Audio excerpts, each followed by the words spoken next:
They checked the whole thing there.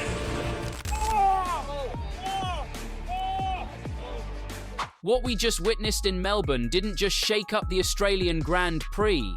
It might have completely changed the tone of this entire 2026 season.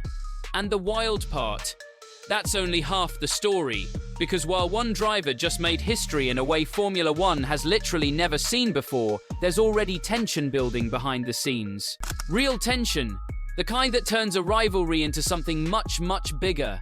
There are two major stories coming out of Australia right now. One happened on the track, the other is brewing in the garages, and trust me, both of them matter if you care about this championship battle. Yeah, thank you, man. I mean, what I could, but it just rained way too quick, and also the hard time was definitely worse.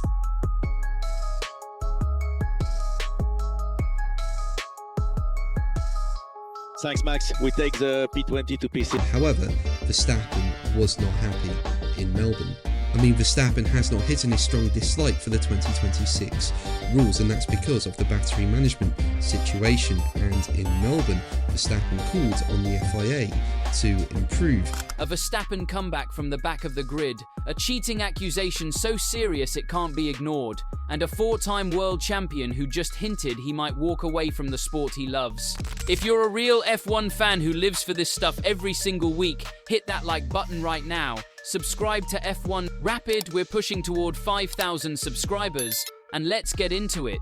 George Russell, pole position, dominant race win, Mercedes 1-2 finish with Kimi Antonelli in second, Charles Leclerc third for Ferrari. On paper, it looks like a clean, clinical result. Max Verstappen wins! Max Verstappen wins! Max Verstappen wins! Max Verstappen wins! Max Verstappen wins! Max Verstappen wins! Max Verstappen wins the Abu Dhabi Grand Prix! I'm Max Verstappen. I race for Aston Martin Rebel Racing. I'm the best driver because I believe that I'm the best. To me, it looks pretty terrible.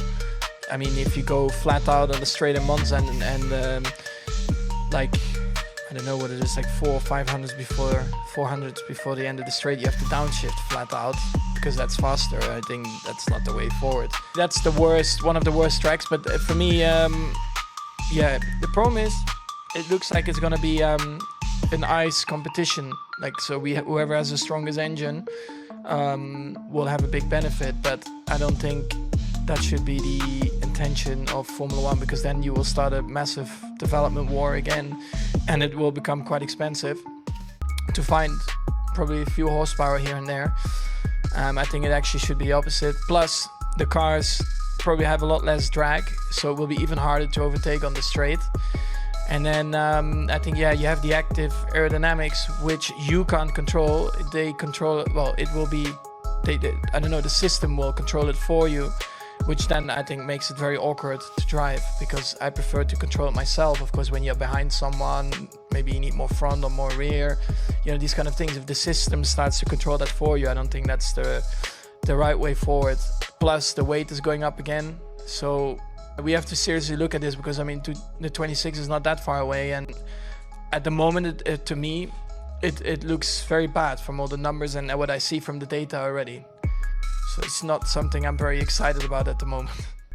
But nothing about this weekend was clean. Russell and Leclerc were involved in some of the most chaotic early exchanges the sport has ever seen under a new regulation set, swapping the lead multiple times in the opening 9 laps. Each move dictated not just by braking points and tyre grip, but by battery charge cycles and energy deployment timing.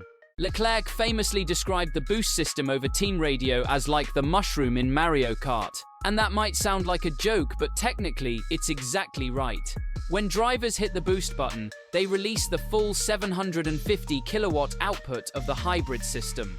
Acceleration becomes explosive, but the battery drains rapidly.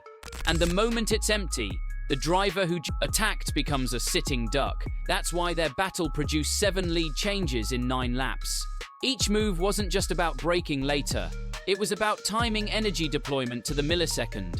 Meanwhile, at the back of the field, a very different story was unfolding. Max Verstappen didn't even make it out of Q1. His RB22 locked the rear axle at turn 1 on his very first flying lap, spun him into the barrier, and just like that, the four-time world champion was starting from 20th on the grid. But here's what made it worse.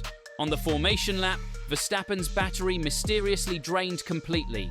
By the time the lights went out, he had zero electrical deployment.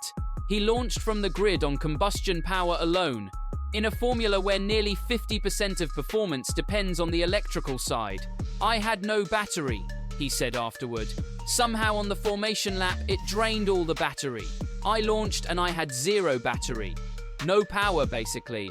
Now, when asked if he was concerned about the gap to Mercedes, he gave one of the most Verstappen answers possible. "I can be concerned about it, but it's not going to change anything, right? I'm not concerned about it. We just work as a team, try to close the gap step by step. Hopefully we can be more competitive." Cool under pressure. Damage limitation mode. 8 points salvaged. But don't let the controlled words fool you, because away from the cameras, Verstappen was anything but calm about what Formula One has become. Now here's where things get serious. And I mean seriously serious. Russell's win. The Mercedes 1-2. The dominant energy management. For some in the paddock, it all looked a little too perfect for a team that was supposedly starting from scratch under brand new regulations. Accusations have started circulating, and they center on one thing. Did Mercedes gain an unfair advantage through how they interpreted the new hybrid deployment rules? That's not just paddock banter. That's a man who knows the scrutiny is coming and is getting his defense ready early. Now, to be clear, nothing has been proven. No formal protest was filed at Melbourne, but the whispers are loud enough that team principals are already calling for urgent technical discussions. And if the FIA opens an investigation into Mercedes deployment mapping, the entire competitive picture of 2026 could shift overnight. This is the kind of scandal that doesn't explode immediately. It builds, quietly, until it can't be contained anymore. But let's come back to the biggest storyline of all, because it goes far beyond one race, one team, or one accusation. Max Verstappen is not just frustrated. He's issuing a warning to Formula One itself. Back in Bahrain testing, he called the new Formula E on steroids. After Melbourne, he escalated. He called the racing chaos. He said he doesn't have the right words for it. And then, for the second time this season, he refused to rule out walking away from Formula One entirely if the sport doesn't change. "I love racing," he said, "but you can only take so much, right?" He went further. "I'm not the only one saying it. A lot of people are saying the same. Drivers, fans. We just want the best for the sport. We want it to be Formula One, proper Formula One on steroids." But today, that was not the case. And he's right that he's not alone. Lando Norris said the cars feel worse to drive than the previous generation. Safety concerns have been raised about speed differentials in pack racing, where one car has full battery deployment and the car behind has none, creating closing speed differences of 40 to 50 kilometers per hour in race traffic. Norris warned it could send a car airborne. This isn't just a controversy. This is potentially the biggest political battle Formula One has faced in a generation. The FIA is listening, or so they say. The question is whether they act fast enough before more drivers start openly refusing to accept these regulations, before the safety concerns become a tragedy, before the four-time world champion actually means it when he says you can only take so much. What do you think? Is Mercedes cheating? Did Verstappen just deliver the most impressive drive of the season from 20th? And are these new regulations ruining Formula One or building something we don't understand yet? Drop your thoughts in the comments. Subscribe to F1 Rapid if you want honest F1 coverage with no filter. We're just getting started.